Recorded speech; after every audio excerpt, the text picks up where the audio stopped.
வணக்கம் நேர்களே, உங்களுக்காக தான் சாமி காத்துட்டு இருக்கேன். யார் கடவுள்?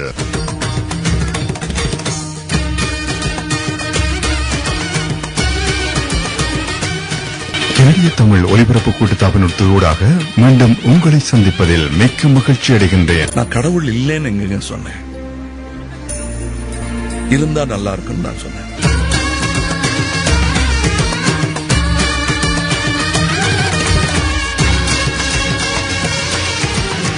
உண்மைக்கு ஒரு உரசல். உணர்ந்தேன், உங்களிடம் வந்தேன்.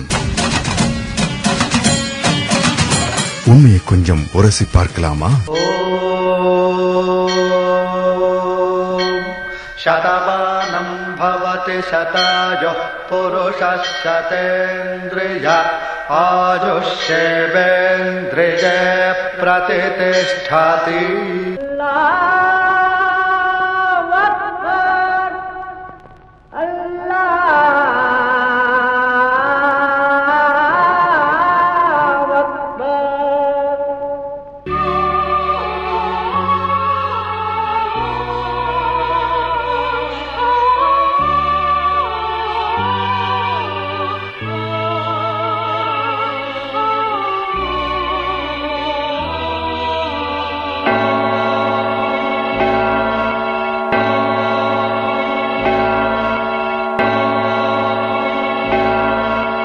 யார் கடவுள்?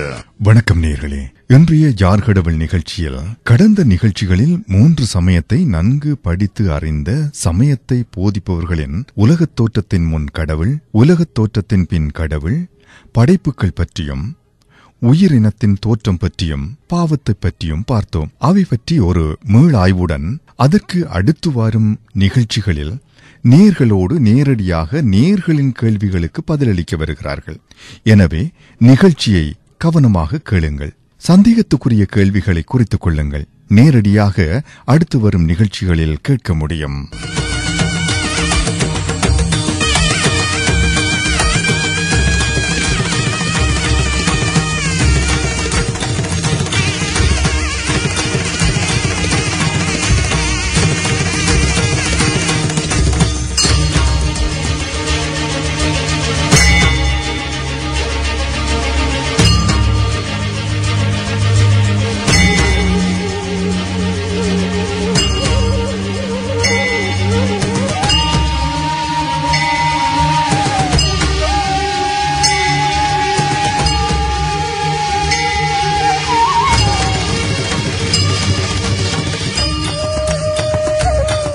ஐம்பூதங்களின் கலவைதான் இந்த உலகம்.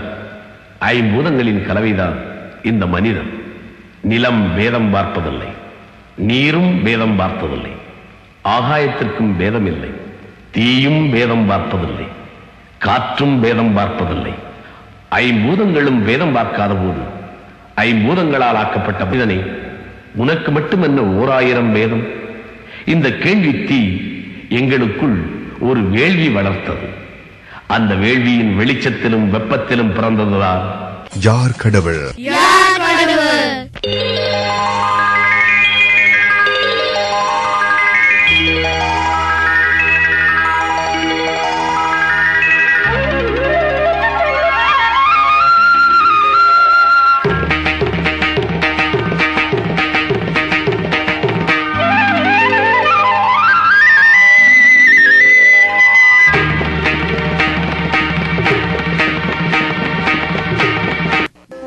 கண்டாலும் சாமி, கை கால் இல்லானாலும் சாமி, பேசினாலும் சாமி, பேசாம இருந்தாலும் சாமி, காணே பகவான் ஏண்டா சாமி? யார் கடவுள்? பாஸ்டர் பெஞ்சமின் அவர்களே, யார் உங்களுடைய கடவுள்? என்னுடைய கடவுள் கர்த்தராகிய இயேசு கிறிஸ்து. கிறிஸ்தவத்துக்கு ஒரே ஒரு புத்தகம் தான் இருக்கின்றதா? நிச்சயமாக அதை நாங்கள் தேவ வசனம் என்று கூறுகிறோம். அதாவது பரிசுத்த வேதாகமம் என்று ஒரே ஒரு புத்தகம் தான் இருக்கின்றது. ஒரே ஒரு புத்தகம். அந்த புத்தகத்தின் மூலம் இந்த உலகம் உருவாவதற்கு முன்பு இருந்தாரா என்று கூறப்பட்டிருக்கின்றதா? நிச்சயமாக எங்களுடைய வேதத்தில் கர்த்தர் உலகம் ஆரம்பிப்பதற்கு முன்னமாக இருந்தார் என்று தெளிவாக நிச்சயமாக கூறப்பட்டுள்ளது. உலகம் ஆரம்பிப்பதற்கு முன்பு எப்படி இருந்தார் ஆண்டவர்? அவர் நித்திய தேவனாக ஆவியாக இருந்தார் என்று வேதத்தில் வாசிக்கிறோம். உதாரணமாக நான் உங்களுக்கு ஒரு வசனத்தை கூறினால், அவர், அதாவது இந்த தேவன், எல்லாவற்றிற்கும் முந்தினவர் என்று வேதத்தில் ஒரு வசனம் எடுத்து கூறுகிறது. இன்னும் ஒரு வசனம் இவ்விதமாக கூறுகிறது, விசுவாசம் இல்லாமல் தேவனுக்கு பிரியமாய் இருப்பது கூடாத காரியம். ஏனென்றால் தேவனிடத்தில் சேருகிறவன் அவர் உண்டென்றும் அவர் தம்மை தேடுகிறவர்களுக்கு பலன் அளிக்கிறவரென்றும் விசுவாசிக்க வேண்டும் என்றும் சொல்லப்பட்டுள்ளது. கல்ல கண்டாலும் சாமி, கை கால் இல்லைனாலும் சாமி, பேசினாலும் சாமி, பேசாம இருந்தாலும் சாமி, காணே பகவான் ஏண்டா சாமி. யார் கடவுள்?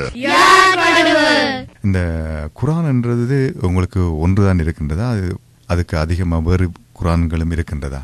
உலகத்திலே ஒரே ஒரு குரான் தான் நபி முஹம்மது ஸல்லல்லாஹு அலைஹி வஸல்லம் அவர்கள் இறைவனால் கொடுக்கப்பட்ட அந்த திருமறை குரானை அறிமுகப்படுத்தி இன்று 1400 வருடங்கள் கழிந்தும் ஒரே ஒரு குரான் தான் முழு உலகத்திலும் ஒரே பிரதியாக இருந்து கொண்டிருக்கிறது. யாரும் கிடையாது. யார் உங்களுடைய கடவுள்?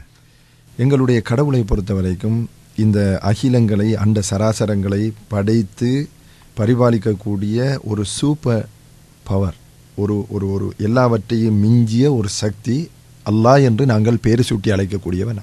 அல்லாஹ் என்று பெயர் சொல்லி அல்லாஹ் என்று பெயர் சூட்டக்கூடியவர் அல்லாஹ் தான் உங்களுடைய கடவுள். ஆமா. சரி, இந்த நிகழ்ச்சி மூலம் நான் கேட்கப் போகின்ற கேள்வி என்னவென்றால், இந்த குரானின் மூலம் கடவுள் உலகம் உருவாவதற்கு முன்னரே இருக்கின்றாரா? குரானை பொறுத்த வரைக்கும் ஆம், கடவுள் என்பவர் ஆரம்பம் என்பதே அற்றவர்.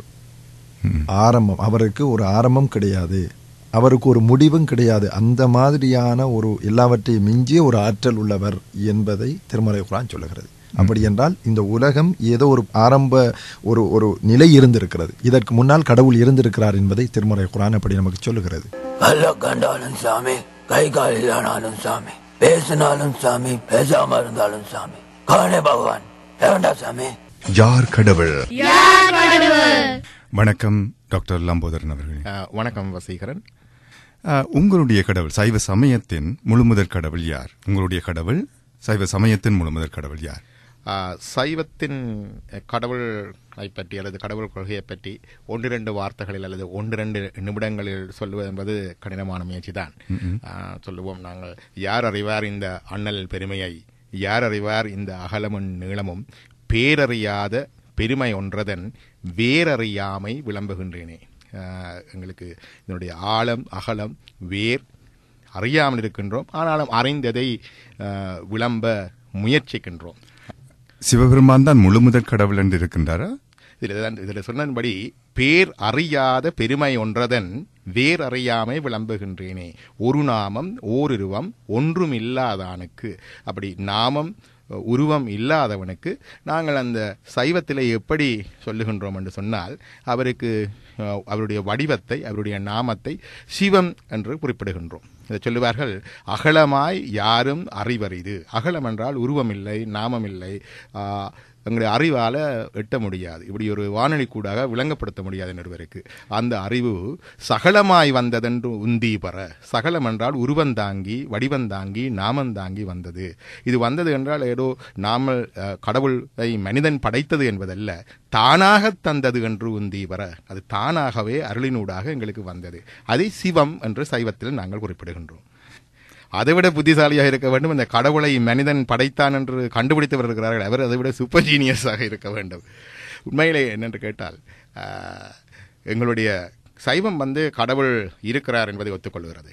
இந்த உலகத்துக்கு, நான் காணுகின்ற இந்த உலகத்துக்கு, இந்த புவனங்களுக்கு, இந்த தொகுதிகளுக்கு பின்னாலே ஒரு காரணகர்த்தா இருக்கிறார். இப்போ நாங்கள் உங்களுக்கு முன்னால் ஒரு கருவி இருக்கின்றது, இந்த வானொலி பெட்டி இருக்கின்றது, இந்த மைக் இருக்கின்றது. இதற்கு செய்தவர்களை நாங்கள் காணவில்லை, செய்வதையும் காணவில்லை. அதற்காக செய்தவர் இல்லை என்று சொல்ல முடியாது இல்லையா? ஆகவே இந்த காணப்படுகின்ற இந்த உலகத்துக்கு பின்னாலே இதுக்கு கர்த்தாவாகிய ஒருத்தர் இருக்கின்றார் என்பதை சைவம் சொல்லுகின்றது.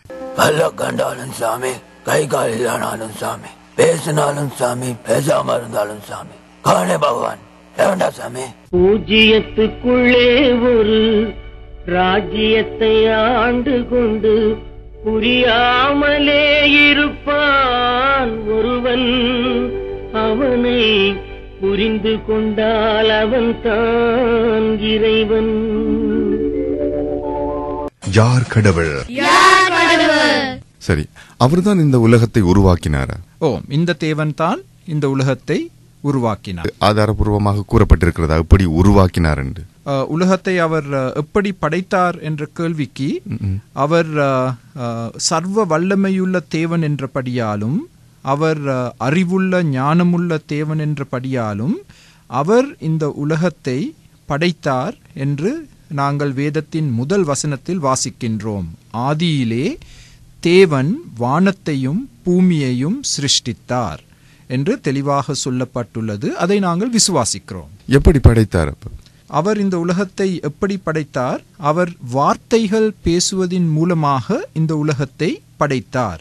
உதாரணமாக, வெளிச்சம் உண்டாக கடவது என்று அவர் சொன்னார். அதே போன்று வெளிச்சம் உண்டாயிற்று. நீங்கள் வேதத்தின் முதல் அதிகாரத்தை வாசித்து பார்த்தால் அதில் இவ்வண்ணமாக அவர் வார்த்தைகளை கூற அது அப்படியே நடந்தது என்று சொல்லப்பட்டுள்ளது. மாத்திரமல்ல, அவர் படைத்த இந்த உலகம் ஒரு மிகவும் அழகான உலகம். இந்த உலகத்தில் ஒழுங்கு இருக்கின்றது. அதை நாங்கள் எங்கும் காணலாம். மாத்திரமல்ல, ஒரு பல வகையான ஒரு உலகத்தையும், டைவர்சிட்டி என்று சொல்வோம் ஆங்கிலத்தில், அப்படிப்பட்ட ஒரு உலகத்தை அவர் படைத்தார்.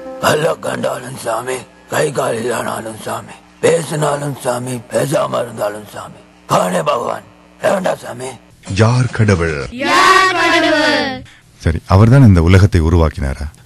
நிச்சயமாக இந்த உலகத்தை நான் படைத்திருக்கிறேன் என்றுதான் திருமறை குர்ஆன் சொல்வதோடு, நான் படைத்தேன் என்பதற்கான ஏராளமான சான்றுகளையும் நீங்கள் சிந்தியுங்கள் என்ற வாசகங்களோடு பல ஆதாரங்களை, பல அறிவுபூர்வமான கருத்துக்களையும் திருமறை குர்ஆன் தந்திருக்கிறது. அவர்தான் இதை படைத்தார் என்பதை அது உறுதி செய்கிறது. எப்படி உருவாக்கினார்? அவர் என்ன ஆதாரங்களை விட்டு வைத்திருக்கின்றார் அந்த குர்ஆனில்? உதாரணமாக, இந்த உலகத்துடைய ஆரம்பத்தை பொறுத்த வரைக்கும் இந்த உலகம் என்பது வானங்கள், பூமிகள் என்று கூடான கோடி நட்சத்திரங்கள், கேலக்சிஸ் என்று சொல்லுவார்கள், நட்சத்திர குடும்பங்கள், இவைகளெல்லாம் உருவாதனுடைய ஆரம்பத்தை திருமறை குர்ஆன் நமக்கு சூரத்துல் அம்பியா என்ற அத்தியாயத்தின் 30வது வசனத்தில் சொல்லுகிறது. இந்த அவலம் யரல்லதீன கஃபரு, நிராகரிப்பாளர்கள் பார்க்க வேண்டாமா, இந்த வானங்களும் பூமியும் கானதா ரத்கன், ஒட்டி இருந்தன, ஒன்றாக இருந்தன, நாங்கள் ஃபதக்னாஹும், அதனை வெடிக்க செய்தோம். அதாவது பிரபஞ்சம் உருவாகுவதனுடைய அந்த பெருவெடிப்பு கொள்கை என்று சொல்லக்கூடிய அந்த கொள்கை அந்த திருமறை குர்ஆன் சொல்லுகிறது. இந்த